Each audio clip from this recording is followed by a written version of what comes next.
En esto de la paleontología molecular, a veces es mejor decir las cosas como son.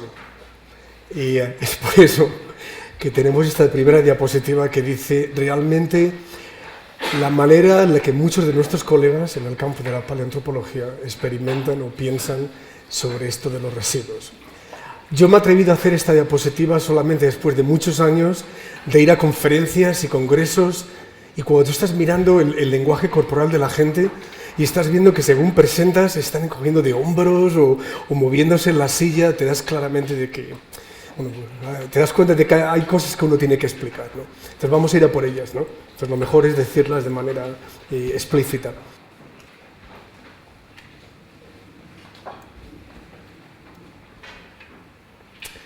Quizás lo que mucha gente no sabe es que la polémica que existe en paleontología molecular no es exclusiva del tema de los almidones, por ejemplo.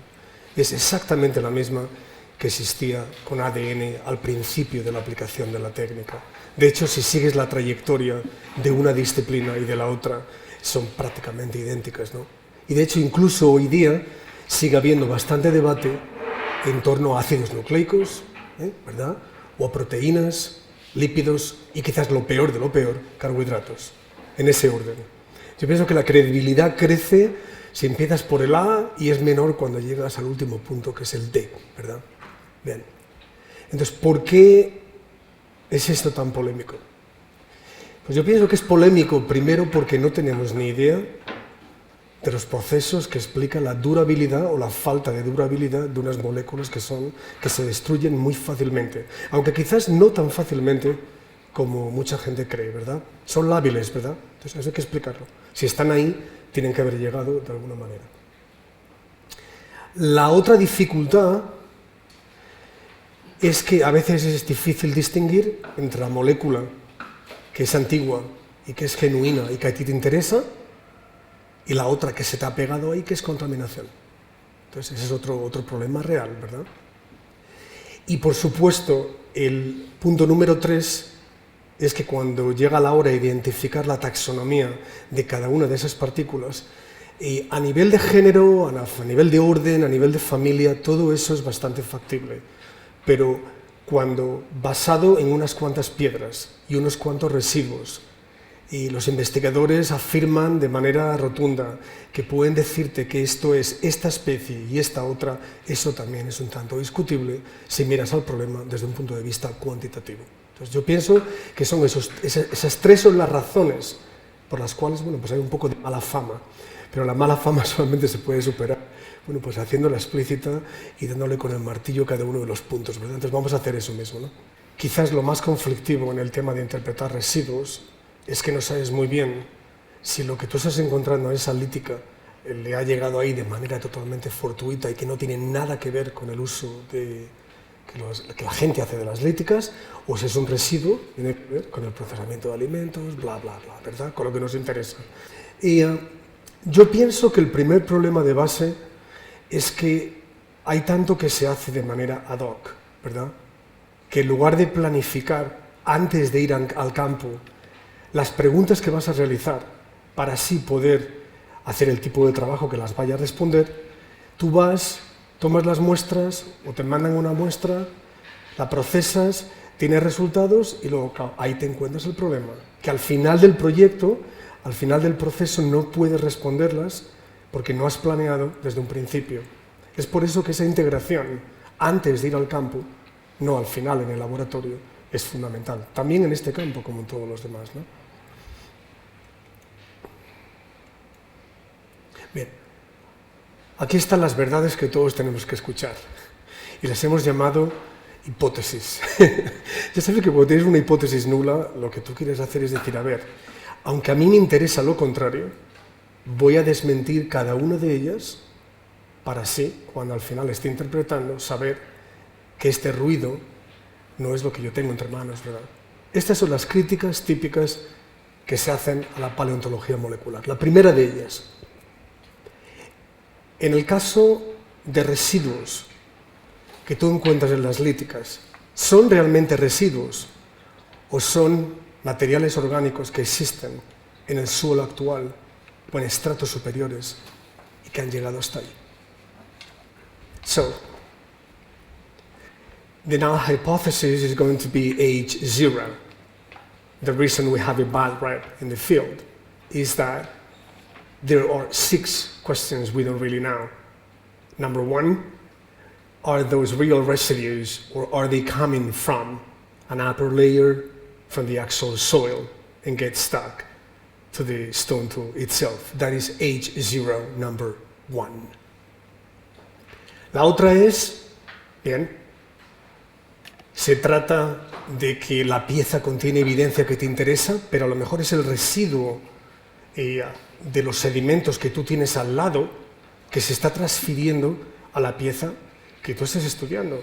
Por lo tanto, ¿es realmente de esa piedra o le viene del sedimento que está pegado a la piedra cuando tú lo excavas? Porque cuando excavamos, ninguna lítica existe en un vacío, ¿verdad? Está totalmente encapsulada por sedimento. Esa sería la otra pregunta que tenemos que responder. So the second part, so age 0, 2, is that coming from the matrix that is really stuck, right, to the stone tool, and that is how the transfer is coming about. ¿No? La otra, que habitualmente no se estudia demasiado, es la cantidad de contaminación que el propio personal de la excavación está introduciendo. Y esto es en la forma de ropa, en las manos, y ayudantes, y no sé, instrumentos de excavar, las propias bolsas de plástico, los papeles. Todo eso también introduce residuo, ¿verdad? Another one is whether the attire that you wear when you dig, your pants, your shirt, your hands, gloves that could be contaminated are actually the culprit. That could be the reason that you have residue on the stone tool itself. Huh? En otras ocasiones es transportado por el aire. No tienes que hacer nada. Sencillamente están volando, están alrededor tuya. Entonces, cuando abres la cata y dejas el material expuesto, lo estás exponiendo a todo eso. The other one is airborne, because we know that all these particles do fly around, even larger ones and heavier ones. So if you dig and expose your lithics for 3 hours, 3 days, that is another possibility. Huh? Y otras veces el marcador en cuestión sencillamente existe en todo el paisaje. Entonces ahí lo que tienes que hacer, ¿verdad?, es irte fuera del yacimiento para ver si esos marcadores son propios del paisaje o propios del yacimiento o propios de la lítica. In other cases, what you have here is a noise, background noise that you find all over the landscape. So you need to tell apart which one is the noise, which one is the actual sediment residue that you're looking for. Huh? Y otra que es también difícil de estudiar es todos los residuos orgánicos que se le pudieron pegar a la pieza antes de ser enterrada. Porque no olvidéis que a veces en arqueología el enterramiento es muy rápido, pero otras veces no lo es. Otras veces puede ser una semana, un mes, 3 meses, un año, vete a saber. Francamente hay situaciones en arqueología del Paleolítico que tú no sabes el tiempo que la pieza estuvo expuesta antes de ser enterrada. The other one is how long was the time that the piece itself, the stone tool, was exposed before burial. You don't know if that is a month or a year. That changes, that varies depending on the site. Huh?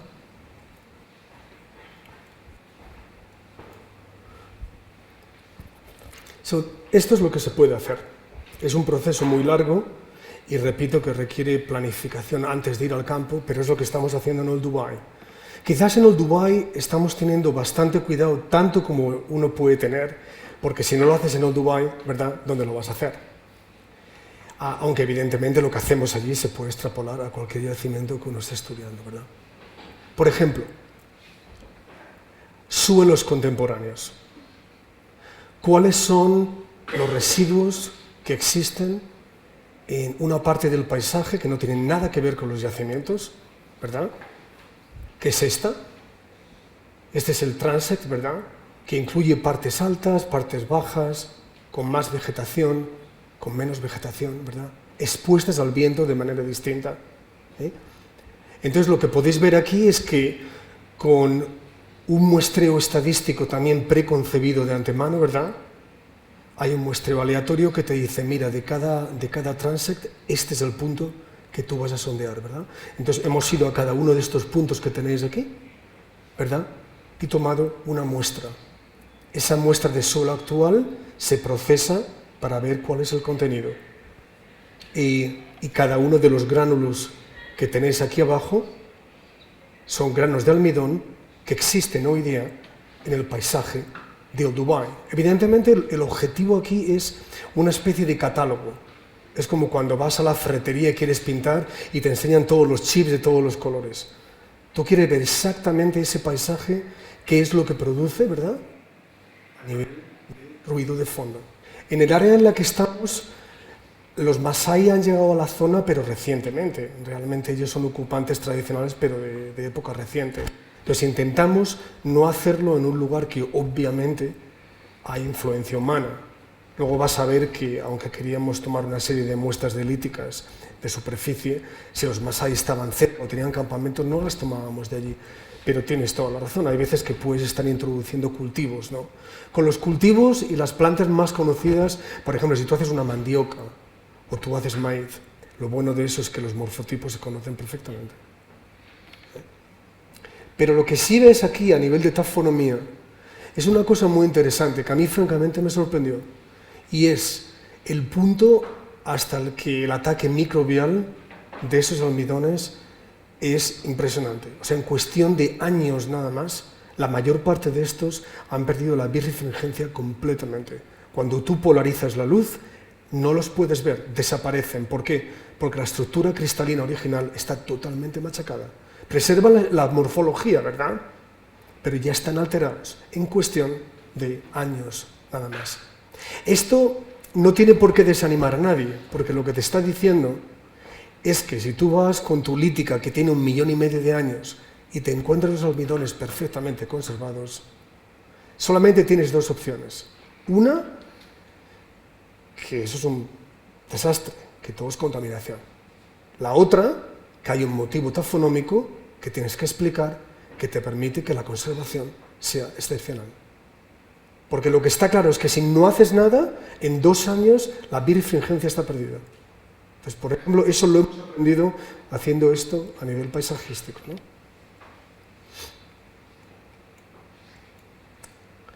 Y dentro de cada uno de esos cuadritos, también lo que hacemos es ver de qué manera el viento o el aire, ¿verdad?, circula esos almidones, esas partículas orgánicas, ¿verdad? Entonces, en cada crucecita, lo que hacemos es que colocamos una trampa. La trampa consiste en que hay una especie de estaca de alambre, ¿verdad?, que es aproximadamente 1 metro de altura y que en la parte de arriba tiene como una T, una Y, y ahí llevas la trampa, que es como una especie de lámina de microscopía adhesiva. Entonces tú lo dejas un tiempo, el viento circula, lo dejas todo un día, al día siguiente regresas, la metes en su cajita, la pones al microscopio y cuantificas qué es lo que realmente el aire está circulando de por sí.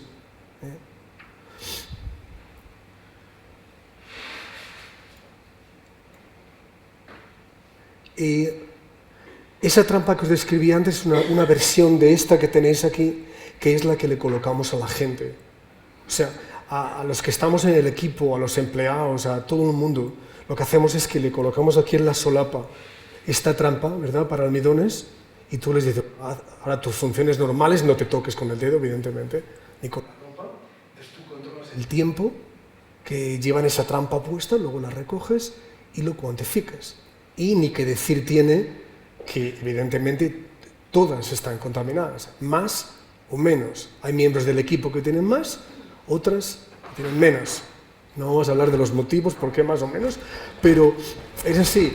Y también, volviendo a lo que tú me decías, no sé si conoces un poco la morfología del maíz, ¿verdad? Pero es maíz o sorgo, uno de los dos, ¿verdad?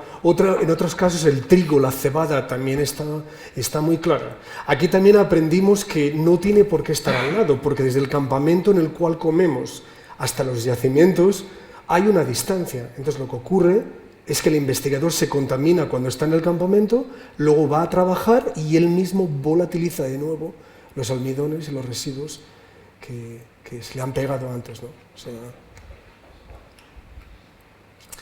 esto es PTK o TK, PTK. Okay.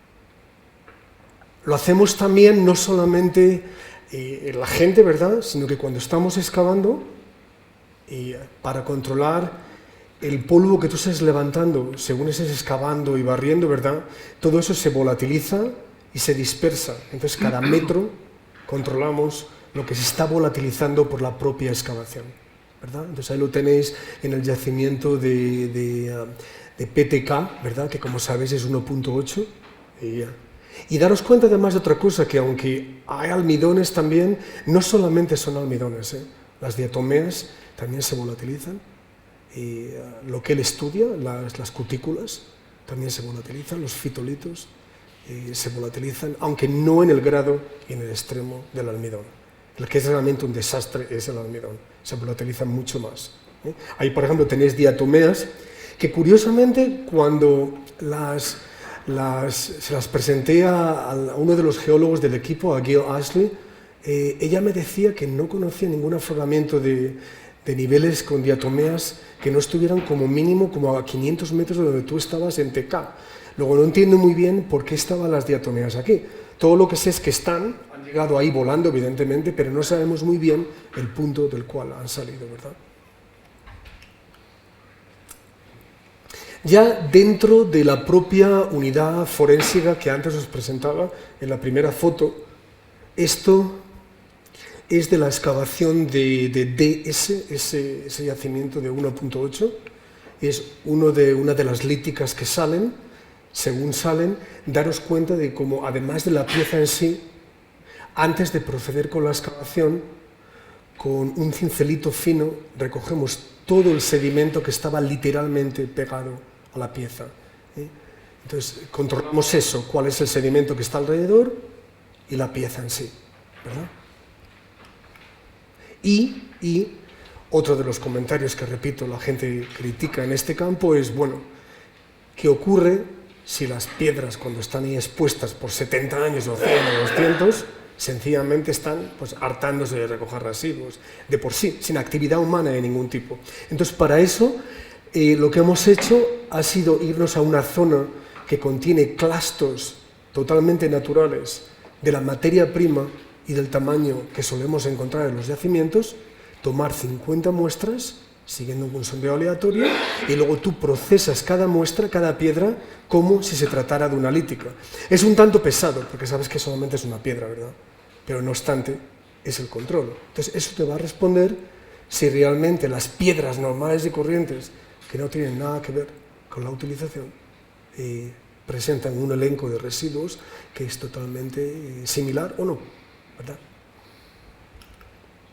Y luego, por supuesto, aunque entiendo perfectamente que esto es un circo y que esto no se puede hacer en todos los lugares y que es una molestia realmente el transportar todo esto allí, y lo que sí tenemos claro con los resultados que hemos encontrado es que hace falta, cuando sea posible, excavar en un ambiente que esté controlado y donde realmente el aire esté filtrado y lo que lleva la gente está controlado y los guantes están controlados, las bolsas de plástico están controladas, etcétera, etcétera. Esto es lo que estamos haciendo en Old Dubai.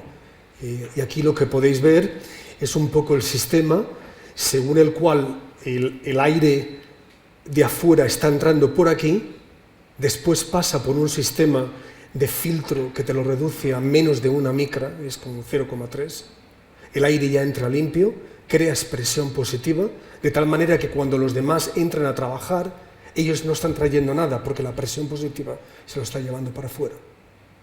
Y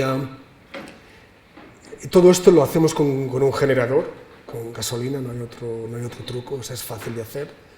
Y luego ya veis que los estudiantes están excavando pues de manera controlada, como se hace siempre, pero donde cada cuadrado de 25 centímetros por 25 centímetros tiene un vaso exclusivo, un destornillador que es único a ese punto, y luego, por supuesto, cuando los reciclas, los lavamos con sosa cáustica. y lo hacemos al 5%. Al 5% porque menos de eso no te va a gelatinizar el almidón, pero al 5% en el momento en el que lo toca, desaparece. Es una forma de asegurarnos de que todo lo que entra dentro no está incluyendo más ruido del que ya tienes de por sí. Entonces, os repito, entiendo que esto es un tostón, pero si uno quiere que esto de la paleontología molecular vaya a algún sitio, va a hacer falta meterle caña, pero meterle caña a cada uno de esos puntos que decíamos antes y que con toda razón nuestros colegas no terminan de creer porque al fin y al cabo no les explicamos de qué manera suceden esos 6 puntos que he presentado al principio.